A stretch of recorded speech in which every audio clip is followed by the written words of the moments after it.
Мен Бельгияға 2009 жылы барғанда бір кішкентай қызды түсіргенмін.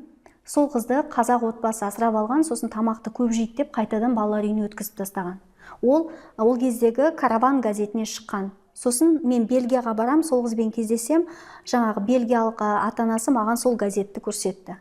Сол бағдарламаны көрулеріңізге болады. Сол жерде жазылып тұр, мысалы, қандай әп-әдемі қыз болған. Қазақтар мешкей деп, тамақты көп жейсің деп, балалар үйіне қайтадан өткізіп тастаған қызды бельгиялықтар асырап алып адам қылды. Сондықтан ол біз қазақ, біз ғана кереметпіз деген дүние емес. Осы пафостан арылу керек та бізге. Біздің арамызда да қаншама азғын, қаншама қанпезер, қаншама опасыз адамдар көп. Біз мына сөзді жақсы көреміз ғой. Қазақ жетімін жылатпаған халық, баласын тастамаған ұлт деген сөзді бір айтқымыз келіп тұрады, бір жөні келсе.